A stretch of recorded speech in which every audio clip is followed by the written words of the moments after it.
Assalamualaikum warahmatullahi wabarakatuh. Perkenalkan, nama saya Mai Rifka dari kelas 10-1 Farmasi. Di sini saya akan menjelaskan tentang proses perjalanan obat dalam tubuh manusia. Obat yang masuk dalam tubuh kita melalui berbagai cara pemberian umumnya akan mengalami absorpsi, distribusi, dan pengikatan untuk sampai di tempat kerja dan menimbulkan efek. Kemudian dengan atau tanpa biotransformasi atau metabolisme, obat diekskresi dari dalam tubuh keluar. Seluruh proses ini disebut proses farmakokinetik. Melalui 4 tahap proses rute perjalanan obat dalam tubuh manusia. Absorpsi merupakan proses penyerapan obat dari tempat pemberian menyangkut kelengkapan dan kecepatan proses tersebut.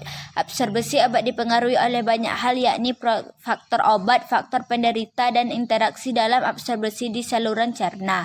Absorpsi berkaitan dengan bioavailabilitas atau kadar obat dalam darah, yaitu jumlah obat dalam persen terhadap dosis yang mencapai sirkulasi sistematik atau masuk ke pembuluh darah dalam bentuk utuh, karena tidak semua obat yang diabsorpsi dari tempat pemberian akan mencapai sirkulasi sistemik.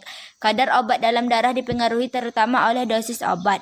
Absorpsi obat di saluran cerna pada umumnya terjadi secara difusi pasif. Karena itu absorpsi mudah terjadi jika obat dalam bentuk non-ion dan mudah larut dalam lemak.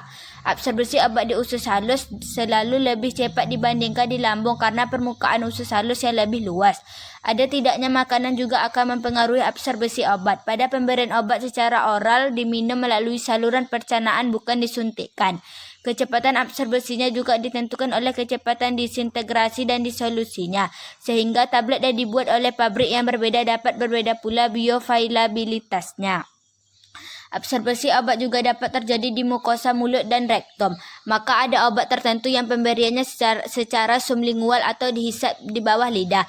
Pemberian obat secara suntik tidak mengalami tahap absorpsi karena obat langsung masuk ke pembuluh darah, sehingga kadar obat dalam darah dapat dicapai lebih cepat. Yang kedua, ada distribusi. Setelah diabsorpsi, obat akan didistribusi ke seluruh tubuh melalui sirkulasi darah. Selain tergantung pada aliran darah, distribusi obat juga dipengaruhi oleh sifat fisika kimianya. Distribusi obat dibedakan atas 2 fase berdasarkan penyebarannya di dalam tubuh. Distribusi fase pertama terjadi segera setelah penyebaran, yakni ke jantung, hati, ginjal, dan otak. Selanjutnya, distribusi fase kedua jauh lebih luas, yaitu mencakup jaringan otot, visera, kulit, dan jaringan lemak. Distribusi ini baru mencapai keseimbangan setelah waktu yang cukup lama. Pada proses distribusi inilah obat terdistribusi sampai ke dalam sel dan menimbulkan efek obat. Efek obat ditimbulkan karena interaksi obat dengan reseptor pada sel. Interaksi obat dengan reseptor inilah yang mencetuskan perubahan biokimiawi dan fisiologi yang merupakan respon khas untuk obat tersebut. Distribusi obat juga dipengaruhi oleh ikatan protein plasma. Dalam darah, obat berbeda dalam bentuk bebas atau terikat dengan protein sebelum mencapai organ target. Pengikatan obat oleh protein akan berkurang pada kasus malnutrisi karena adanya defisien protein. Demikian juga jika kita minum susu bersamaan dengan obat akan mempengaruhi pengikatan obat dengan protein. Yang ketiga, ada metabolisme obat atau biotransformasi.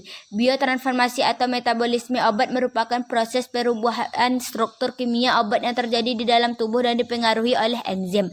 Pada proses ini, molekul obat diubah menjadi kurang larut dalam lemak dan lebih mudah larut di dalam air sehingga lebih mudah dikeluarkan atau ekskresi. Sebagian proses metabolisme obat terjadi di hati dan pada umumnya obat sudah dalam bentuk tidak aktif jika sampai di hati. Kecepatan metabolisme obat tiap orang berbeda-beda tergantung pada faktor genetik, usia, penyakit yang menyertai, dan interaksi antara obat-obatan. Yang terakhir, ada ekskresi. Selanjutnya, obat akan diekskresi atau dikeluarkan dari tubuh melalui berbagai organ ekskresi dalam bentuk metabolit hasil biotransformasi maupun dalam bentuk asalnya. Obat dalam bentuk metabolit polar diekskresi lebih cepat daripada obat yang larut lemak, kecuali dalam ekskresi melalui paru.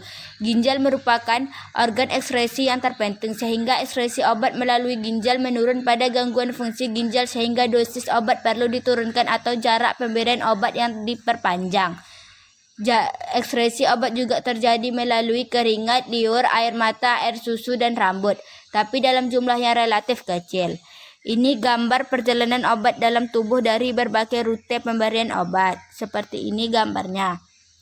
Sekian penjelasan saya tentang perjalanan obat dalam tubuh manusia. Saya tutup dengan wabillahi taufiq wa hidayah. Wassalamualaikum warahmatullahi wabarakatuh.